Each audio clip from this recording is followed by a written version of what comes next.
Swiggy.com का आज ही download कीजिए।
काबीना ने कौमी ग्राम स्वराज मुहिम को मजीद 4 साल 2026 तक बढ़ाने का किया फैसला। स्कीम की तौसी भी रास्तों और मरकज़ के ज़ेर इंतज़ाम इलाकों तक तकरीबन 6,000 करोड़ रुपए के इल्तज़ाम वाली इस स्कीम के तहत तकरीबन 3 लाख पंचायतों को पायदार तरक्की का हदफ हासिल करने में की जाएगी मदद।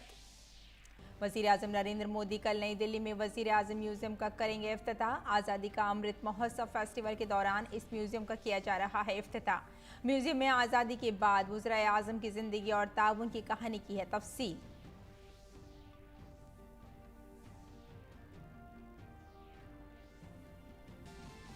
मगरबी बंगाल में एक नाबालिग लड़की की इस्मत दरी और कत्ल के मामले पर भारतीय जनता पार्टी के सदर जेपी नड्डा ने तश्कील दी 5 रुकनी कमेटी।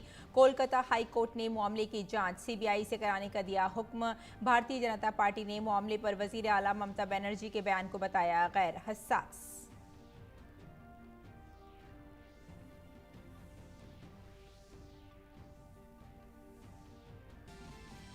श्रीलंका की राजधानी कोलंबो में सदर गोटाबाया राजपक्षे के दफ्तर के बाहर एहतिजाजी मुजाहरे तेज। एहतिजाजियों ने सदर के इस्तीफे का किया मुतालबा। वहीं भारत की तरफ से श्रीलंका को इमदाद जारी।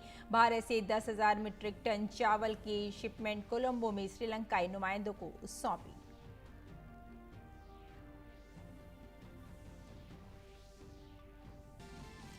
और इंडियन प्रीमियर लीग में आज मुंबई इंडियंस के सामने होगा पंजाब का चैलेंज। लीग में 4 मैच हार चुकी मुंबई को जीत की तलाश। वहीं पंजाब ने अब तक 4 में से जीते हैं 2 मुकाबले।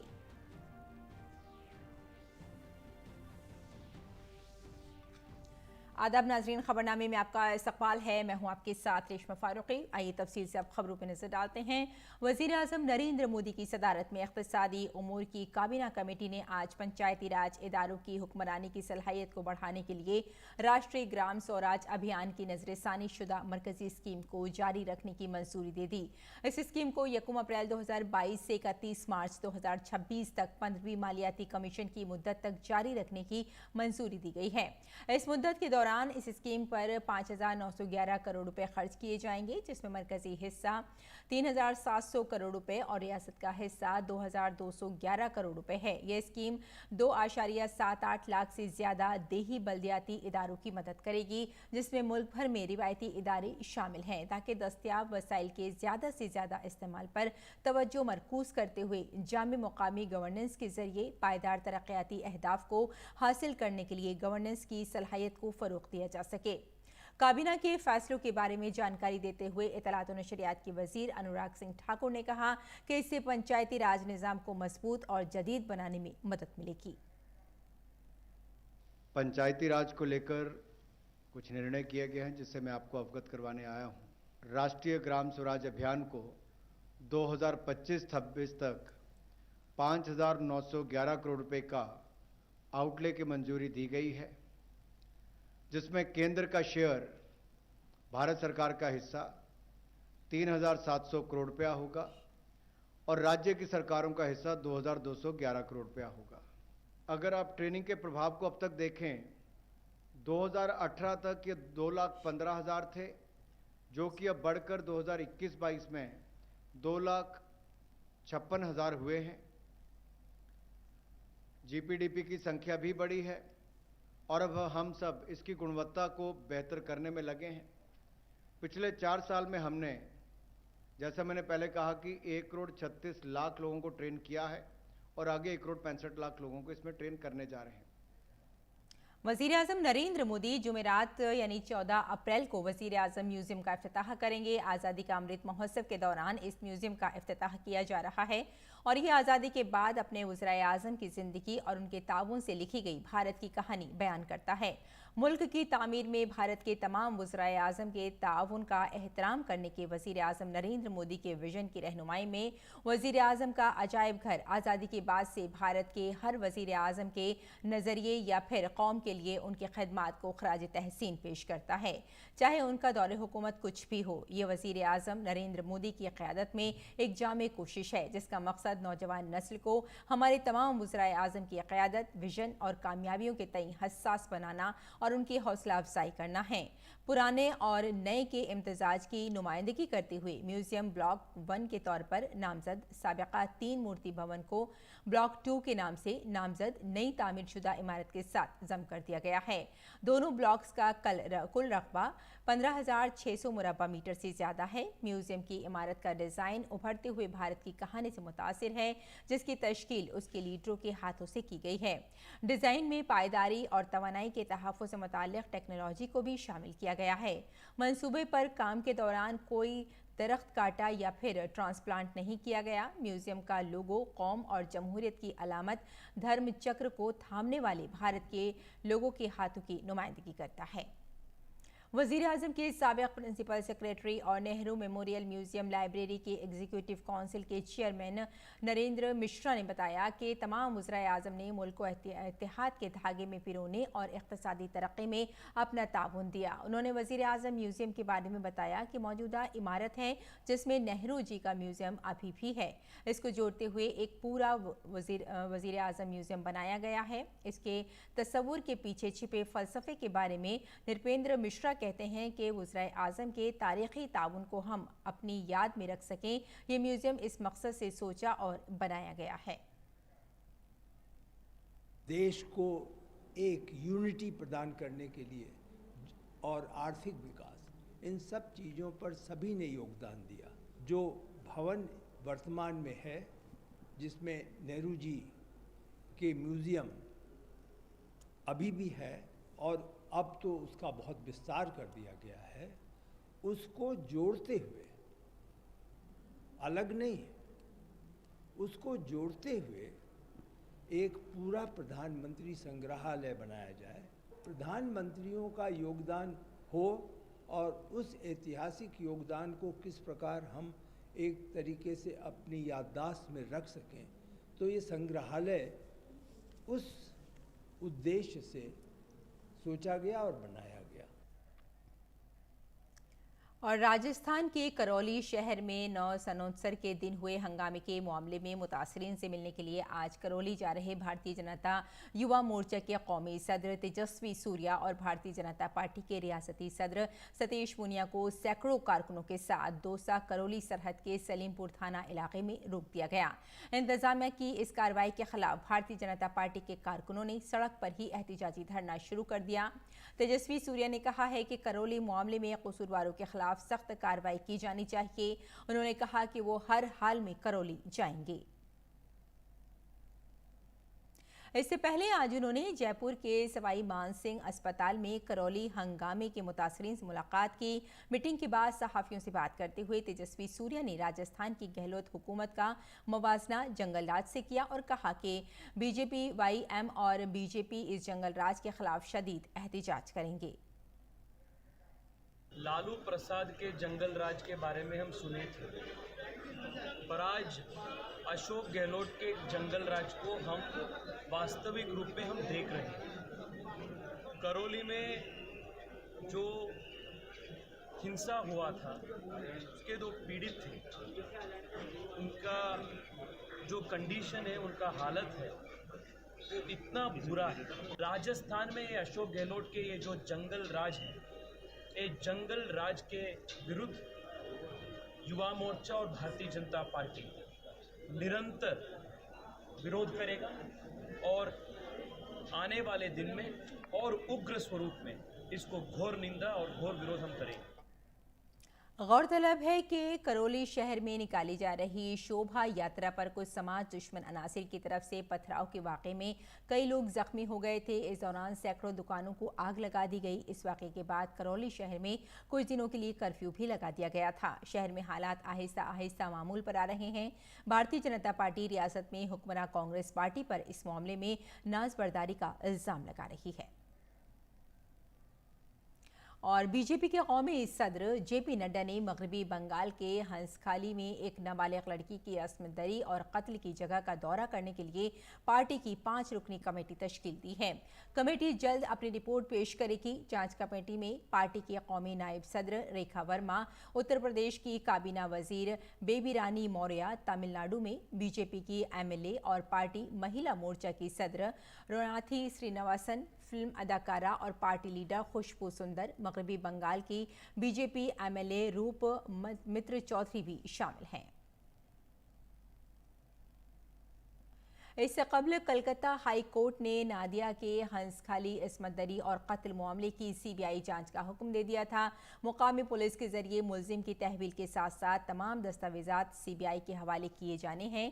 CBI की रिपोर्ट अगली समात में अदालत में पेश की जाएगी। मगरबी बंगाल के नादिया जिले में एक नाबालिग लड़की की इस्मत दरी के मामले में TMC पंचायत लीडर के बेटे को गिरफ्तार किया गया है। मामला नादिया जिले के हंसखाली ब्लॉक का है, जहां ये वाकया 4 अप्रैल की रात को पेश आया और अगले ही दिन 9वीं जमात की इस तलबा की मौत हो गई। बताया जा रहा है कि पुलिस को वाकये के 3-4 दिन बाद इसकी इत्तला दी गई। मुतासिरा के अहले खाना ने बताया कि उनकी बेटी मुलजिम को जानती थी। वो उसकी सालगिरह की तकरीब में शिरकत के लिए उसके घर गई थी। लवाहिकीन का इल्ज़ाम है कि मुलजिम ने लड़की को इस्मत दरी से पहले शराब पिलाई थी। कौमी खवातीन कमीशन की चेयरपर्सन रेखा शर्मा ने हंसखाली इस्मत दरी और कत्ल के वाक़े पर मगरबी बंगाल की वज़ीर आला ममता बनर्जी के बयान को अफसोसनाक करार दिया है। रेखा शर्मा ने कहा कि एक खातून होने के नाते उन्हें दूसरी औरत का दर्द समझना चाहिए। उन्होंने मुतासिरा की तरफ उंगली उठाई, ये गलत था। मैंने भी पढ़ा उनका, वो बहुत अनफॉर्चुनेट है उनका वो बयान। एक महिला होते हुए उनको ये पता होना चाहिए कि दूसरे महिला का क्या दुख है, और इस तरह से कि बिल्कुल ही आपने नकार दिया कि वो पहले क्या उसका रिश्ता था और आप उसके ऊपर उंगली उठा रहे हो, ये गलत चीज़ है। मुझे लगता है कि ममता दी को इसका ध्यान रखना चाहिए कि वो खुद महिला है और महिला के दुख को, जहाँ तक केस की बात है तो शायद NCPCR ने वो केस लिया है क्योंकि वो माइनर का केस है। बीजेपी हाईकमान ने कर्नाटक के देही तरक्यात के वजीर के खिलाफ बदउनवानी के इल्जामात को संजीदगी से लिया है। वजीर के शनासा एक ठेकेदार के जरिए मुबैना तौर पर खुदकुशी और खुदकुशी से पहले उसके जरिए भेजे गए एक पैगाम में वजीर को खुदकुशी और हरासा करने का जिम्मेदार ठहराया गया है। मुतवफ़्फ़ी ठेकेदार संतोष ने इससे पहले इन इल्जामात के सिलसिले में नई दिल्ली में एक प्रेस कॉन्फ्रेंस बुलाई थी और ईश्वरप्पा पर सिविल कॉन्ट्रैक्ट में 40% कमीशन का मुतालबा करने का इल्जाम लगाया था। पुलिस मामले की तफ्तीश कर रही है। बीजेपी के जराये के मुताबिक हाई कमान ने इस सिलसिले में रिपोर्ट तलब की है। कर्नाटक के incharge BJP general secretary Arun Singh ने मरकजी क़यादत को रिपोर्ट भेजी है। वज़ीर आला बसुराज मोमई ने कहा कि उन्होंने इस मामले से मुताल्लिक़ तमाम मालूमात इकट्ठी कर ली हैं और पार्टी वज़ीर से बातचीत के बाद ईश्वरप्पा के इस्तीफ़े के बारे में फैसला करेगी। इस दौरान कर्नाटक के वजीर आला बसुराज बोमई ने बताया कि ईश्वरप्पा के खिलाफ मुकदमा दर्ज कर लिया गया है और तमाम मालूमात इकट्ठी कर ली गई हैं। उन्होंने कहा कि पूरे मामले की मुंसिफाना तहकीकात के बाद सारी सूरत हाल वाज़ेह हो जाएगी। हाँ, FIR दर्ज हो गई है, तमाम सूचनाएं जमा कर ली गई हैं। मैं उनसे मिलकर या फ़ोन पर बात करूंगा, तभी साफ होगा। विरोधी दल कमियां निकालने पर लगे हुए हैं। सब चीज़ें जांच में खुलकर सामने आ जाएंगी कि इस घटना में कौन कौन लोग शामिल हैं और इसके पीछे कौन है, बिला रुकावट जांच होगी। बीजेपी के कौमी सदर जेपी नड्डा ने आज कैलाश नगर के शास्त्री पार्क में पब्लिक डिस्ट्रीब्यूशन सिस्टम सेंटर का दौरा किया। इस दौरान नड्डा ने प्रधानमंत्री गरीब कल्याण अन्न योजना के तहत मुस्तकीन को राशन किट सौंपी। वहीं नड्डा ने मुस्तफिदीन से बातचीत की और बताया कि दिल्ली में पीडीएस के जरिए 74 लाख लोगों को जो अनाज मिल रहा है, उसमें बीजेपी कारकुनान उनके साथ खड़े होकर ये यकीनी बना रहे हैं कि गरीब लोगों के पास ये अनाज पहुंच रहा है या नहीं।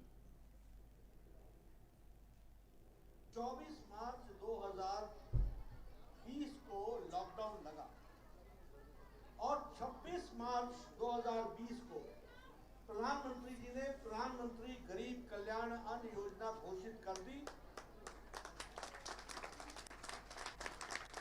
और 80 करोड़ की जनता को तब से लेकर आज दिन तक और आने वाले समय में उन्होंने 5 किलो गेहूं या 5 किलो चावल, 1 किलो दाल प्रति व्यक्ति प्रति परिवार की दृष्टि से 80 करोड़ की जनता को यह अनाज मुहैया कराया।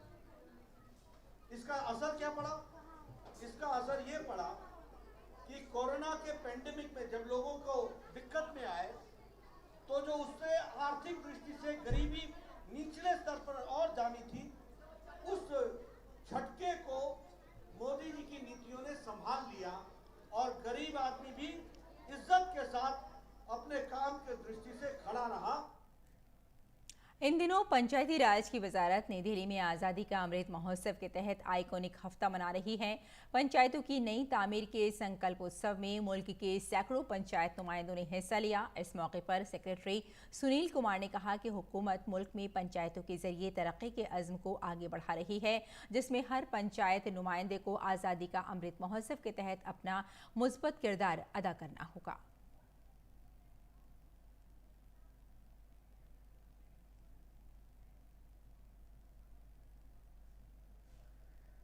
आज देश के दूरस्थ इलाकों में भी जो शिक्षा और स्वास्थ्य सेवाएं हैं वो पहले की तुलना में बेहतर उपलब्ध हो रही हैं। Physical infrastructure is available, but there is work to be done to ensure quality of both education, health care and other facilities. Maharashtra के टेकीगरवाड़ी गांव में पंचायत ने जो काम किया है वो आज मुल्क में तरक्की का एक नमूना बनकर उभरा है। हमारे नुमाइंदे ऋषि कुमार ने टेकीगरवाड़ी गांव के सरपंच संतोष टेकीकर से बात की, जो नई दिल्ली में आज़ादी का अमृत महोत्सव के तहत पंचायती राज की वजारत के जरिए मुनक़िदा आइकॉनिक हफ्ते की तकरीबात में पंचायतों के तामीर नौ के लिए संकल्प उत्सव में शिरकत के लिए आए थे। दिल्ली में इस समय ये जो पंचायतों के नवनिर्माण का संकल्पोत्सव का जो सप्ताह चल रहा है, इसमें तमाम देश के जो पंचायत के लोग आए हुए हैं, इनसे बात करते हैं। आप बताएं, आप कहाँ से आए हैं, क्या परिचय है और आप किस पद पर चुने हुए हैं? मैं सरपंच टेकेकरवाड़ी, जो शिवाजी महाराज जी, छत्रपति शिवाजी महाराज जी के बर्थ प्लेस है जुन्नर, वही के ब्लॉक का हूँ और पुणे डिस्ट्रिक्ट पुणे का हूँ। ग्रीन और क्लीन विलेज कंसेप्ट करके हमने 2010 से लेकर आज तक काम करना शुरू किया है। उसमें हमने हमारी 49 किलोवाट इलेक्ट्रिसिटी खुद की बनाई है और खुद खर्च करते हैं, जिसमें बायो एनर्जी है, सोलर एनर्जी है, विंड एनर्जी है। उसके साथ भी लड़कियों का जो जन्मदर है, तो लड़कों से मुकाबले 1000 लड़कों के ऊपर 1200 लड़कियों का जन्मदर है मेरे गांव में। और साथ बहुत सारी योजनाएं गांव ने इम्प्लीमेंट की है। गांव को अभी तक 2.25 करोड़ रुपए के अवार्ड विनिंग ग्राम पंचायत है, स्टेट और सेंट्रल की। एक समस्या ये आती है कि हमने कई सारे पंचायत के ग्राम पंचायत के लोगों से बात की, उनका कहना है कि पैसा कम होता है, थोड़ा करप्शन भी देखने को मिलता है, लेकिन आपने तो यहाँ तमाम उपलब्धियाँ गिना दी। क्या ये संभव है कि अगर करना चाहें तो हो सकता है गांव का विकास? सर, लहरों से डर के नौका पार नहीं होती और कोशिश करने वालों की कभी हार नहीं होती। ये और हमारे एक मराठी में एक मुझे सिखाई गई हुई, जो हम मदर टंग में मेरी मन है, वो बोलते हैं वाळूचे कण रगड़ता तेल ही गड़े। मतलब हम रेत के जो कण है उससे पीसेंगे तो उससे तेल भी निकल सकता है। तो कोशिश करने वाले को कुछ आसान नहीं होता। इनका जो जज्बा है और ये बताता है कि जब ये 3 बार निर्विरोध चुनकर आए हैं, उन्होंने जो उपलब्धियां हासिल की हैं, यही एक हमारे लिए माहौल है जिसमें हम अन्य लोग भी अगर इसको फॉलो करते हैं तो कोई भी मुश्किल जो है आसान हो जाती है और जो पंचायत को मजबूत करने का जो सपना है वो आगे बढ़ जाता है। कैमरामैन संजीव के साथ ऋषि कुमार, डीडी न्यूज़, दिल्ली। और देवघर रोपवे हादसे के बाद मरकजी दाखिला सेक्रेटरी ने तमाम रियासतों और मरकज़ के ज़ेर इंतज़ाम इलाकों के चीफ सेक्रेटरियों को एक एडवाइजरी जारी की है। इसमें उन्होंने तमाम रियासतों से कहा है कि रोपवे के लिए एक मेयारी ऑपरेटिंग तरीक़ाकार और हंगामी मंसूबा होना चाहिए। ब्यूरो ऑफ इंडियन स्टैंडर्ड्स के तहत रोपवे के लिए पहले से तयशुदा ऑपरेशंस और देखभाल के मेयारात पर अमल किया जाना चाहिए। हर रोपवे के तहफ़्फ़ुज़ और ऑडिट के लिए तजुर्बेकार और अहल फर्मों के खदमात हासिल की जाएँ। काबिल ज़िक्र है कि त्रिकुट रोपवे के वाक़े को लेकर दिल्ली में वज़ारत दाखिला ने एक आला सतही मीटिंग की थी। देवघर में त्रिकुट रोपवे हादसे का मामला अब झारखंड हाई कोर्ट में पहुंच गया है। झारखंड हाई कोर्ट ने इस मामले में खुद नोटिस लिया है। Chief justice doctor Ravi Ranjan और जस्टिस सुजीत नारायण प्रसाद की डिवीजन बेंच ने रियासती हुकूमत को मामले की तहकीकात करने का हुक्म दिया है। इसके साथ ही अदालत में जवाब दाखिल करने की हिदायत की गई है। इस मामले की अगली समाअत 26 अप्रैल को होगी। भारतीय महकमा मौसमियात के मुताबिक मंगल को दिल्ली में ज़्यादा से ज़्यादा दर्जा हरारत 41 डिग्री सेल्सियस रिकॉर्ड किया गया। झारखंड के डाल्टनगंज में दर्जा हरारत 44.8 डिग्री सेल्सियस तक पहुंच गया। कमोबेश यही सूरत हाल गुजरात, राजस्थान, मध्य प्रदेश, उत्तर प्रदेश समेत कई रियासतों में है। महकमा मौसमियात ने पेशगोई की है कि वेस्टर्न डिस्टर्बेंस की वजह से अगले 2-3 दिनों में दिल्ली और इससे मुल्हक़ा इलाकों में बादल छाए रहेंगे। मग़रिबी हिमालय से टकराने वाले वेस्टर्न डिस्टर्बेंस की वजह से हल्की बारिश होगी, जिससे शहर के मकीनों को गर्म हवाओं से कुछ राहत मिलेगी। ताहम शुमाल मशरक़ी और जनूबी भारत में गर्ज और चमक के साथ शदीद बारिश का इंतबाह दिया गया है, जिसकी वजह से दर्जा हरारत में कमी आने के आसार हैं। मरकज़ की स्टैंड अप इंडिया स्कीम ने नौजवानों के ख्वाबों को परवाज़ देने का काम किया है और इस मंसूबे का फ़ायदा उठाकर उत्तर प्रदेश के बरेली में भी समाज के पसमानदा तबके से आने वाले नौजवानों ने न सिर्फ अपने पेशे को आगे बढ़ाया है बल्कि लोगों को भी रोज़गार फराहम कर रहे हैं। देखिए उत्तर प्रदेश के बरेली से ये ग्राउंड रिपोर्ट।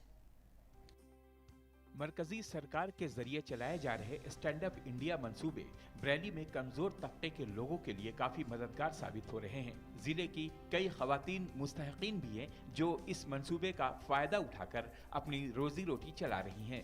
बरेली की विनीता खंडेलवाल ने इस मंसूबे के तहत 15 लाख रुपए का कर्ज लेकर अपने कारोबार को आगे बढ़ाया। स्टैंड अप योजना के अंतर्गत लोन मिला, मैंने 15 लाख रुपए का लोन लिया और इससे अपना न्यू बिज़नेस स्टार्ट करा है। मतलब स्टार्टअप ही है। मेरा मतलब कुछ ऐसा था कि कुछ करके जाऊं मैं, इसलिए मेरे पास फाइनेंस की प्रॉब्लम थी, तो मैंने गवर्नमेंट के इस योजना के अंतर्गत अपना लोन लिया और उससे अपना बिज़नेस स्टार्ट किया। मैंने डिस्पोजेबल ग्लासेस की मैन्युफैक्चरिंग और साथ में पेपर कप, एल्युमिनियम फॉयल की ट्रेडिंग का बिजनेस स्टार्ट किया हुआ है। अच्छी स्कीम है, बहुत मतलब किसी को यदि स्टैंड अप होना, उसके पास फाइनेंस की प्रॉब्लम है तो वो बहुत अच्छी स्कीम है। विनीता की ही तरह संजीव ने वजीर आजम स्टैंड अप मंसूबे की मदद से 85 लाख रुपए का कर्ज लिया और अपने रेडीमेड गारमेंट के काम को आगे बढ़ाया। इस फैक्ट्री में संजीव दूसरों को भी रोजगार दे रहे हैं। हमने जो लोन लिया था स्टैंड अप इंडिया में, एक बहुत अच्छी स्कीम है सेंट्रल गवर्नमेंट की। इससे हम जैसे युवाओं को कुछ नया करने का मौका मिलता है। जैसे कि हम लोग काफ़ी टाइम से इस बिज़नेस में थे, 20-22 साल से, तो हमारा एक सपना था कि हम क्यों ना इस बिज़नेस को आगे बढ़ाएं और इसमें कुछ नया जोड़ें। अब तक केवल हम साड़ी और लहंगे में डील करते थे, यहाँ आके हमने रेडीमेड को प्लस किया है, रेडी सूट को प्लस किया है और यहाँ पे हमने काफ़ी वैराइटीज़ बढ़ाई हैं और एक पॉश एरिया में एक अच्छा शोरूम खोला है, अपना सपना पूरा किया है गवर्नमेंट की स्कीम के तहत। बहुत बढ़िया स्कीम है, इससे व्यापार को बढ़ावा मिल रहा है और सबसे बड़ी बात है इससे जॉब जनरेट हो रहे हैं। सपोज जैसे मैंने ये शॉप खोली तो यहाँ तकरीबन मैंने 15 लोगों को जॉब जनरेट करके दिया है। यूपी के बरेली में इस मंसूबे से जिले में अब तक 112 लोगों को 12 करोड़ रुपए का कर्ज दिया जा चुका है। इस तरह के मंसूबे जिले में बड़ी तादाद में सनतकारों को खुद कफील बना रहे हैं। Bureau report, DD news, Urdu खबरें। और शदीद मुआशी बहरान से गुजर रहे श्रीलंका में मुजाहिरों का सिलसिला जारी है। श्रीलंका के वज़ीर आज़म महिंदा राजपक्षे ने मुजाहिरीन से हुकूमत मुखालिफ एहतिजाज खत्म करने की अपील की है। श्रीलंका के वज़ीर आज़म के दफ्तर के मुताबिक वज़ीर आज़म महिंदा राजपक्षे ने कहा है कि वो हुकूमत के खिलाफ एहतिजाज करने वाले लोगों से बातचीत के लिए तैयार हैं। दूसरी जानिब श्रीलंका ने $51 अरब का गैर मुल्की कर्जा वापस करने से माजूरी जाहिर कर दी है। श्रीलंका की वजारत खजाना के मुताबिक हुकूमत ने ऐलान किया है कि वो फिलहाल बैनुल-अक़वामी मालियाती फंड से बेल आउट के तहत हासिल करदा $51 अरब का कर्ज अदा करने से कासिर है। वजारत खजाना ने ऐलान किया है कि कर्ज देने वाले इदारे और गैर मुल्की हुकूमतें ज़ेर इल्तिवा सूद को सरमाए में तब्दील कर सकती हैं। ये पॉलिसी तमाम बैनुल-अक़वामी बॉन्ड्स, दो तरफा कर्जों और इदारों और तिजारती बैंकों से लिए गए कर्जों पर नाफिज होगी, सिवाय श्रीलंका के मरकजी बैंक और दूसरे ममालिक के मरकजी बैंकों के दरमियान तबादले के। श्रीलंका में अद्वियात और दीगर अशिया की किल्लत ने आवाम की मुश्किलात में इजाफा कर दिया है। डॉक्टर्स एसोसिएशन ने हुकूमत से अपील की है कि अस्पतालों में जान बचाने वाली अद्वियात की दस्तयाबी को यकीनी बनाया जाए। भारत सरकार ने अपने पड़ोसी मुल्क की तरफ से मदद का हाथ बढ़ाया है। सुनेल और तामिल नई साल भर भारत ने श्रीलंका के लोगों को बड़ा तोहफा दिया है। भारत से भेजे गए 11,000 टन चावल की खेप मंगल को कोलंबो पहुंच गई है। श्रीलंका में सनहल और तामिल नया साल आज और 14 अप्रैल को मनाया जाएगा। भारतीय हाई कमीशन की जानिब से जारी बयान के मुताबिक श्रीलंका को गुज़िश्ता एक हफ्ते के दौरान 16,000 टन चावल फराहम किए गए हैं। भारत ने श्रीलंका को $1 बिलियन की लाइन ऑफ क्रेडिट जारी की है। भारत ने माशी और तवानाई की बहरान का सामना कर रहे श्रीलंका की ज़रूरियात पूरी करने के लिए 40,000 मीट्रिक टन डीजल की खेप फराहम की है। इन 4 खेपों में 1,50,000 मीट्रिक टन से ज़्यादा जेट फ्यूल, डीजल और पेट्रोल श्रीलंका भेजा गया है। यही नहीं बल्कि भारत से श्रीलंका को अनाज, पेट्रोल, डीजल और अद्वियात भी भेजी जा रही हैं। और खेलों में आईपीएल में आज मुंबई इंडियंस का मुकाबला पंजाब किंग्स से होगा। मुंबई की टीम अपने पहले 4 मैच हार चुकी है। मुंबई की वापसी की राह मुश्किल नजर आ रही है क्योंकि वो 10 टीमों की फहरिस्त में 9वें पायदान पर है। कप्तान रोहित शर्मा न सिर्फ टीम बल्कि अपनी कारकर्दगी को भी बेहतर करना चाहेंगे। दूसरी जानिब पंजाब ने 4 में से 2 मैच जीते हैं। गुजरात टाइटंस के खिलाफ गुज़िश्ता मैच में शिकस्त के बाद टीम की नजरें जीत की राह पर लौटने की होंगी। तो नाज़रीन, खबरनामे में फिलहाल इतना ही। इजाज़त दें। आदाब।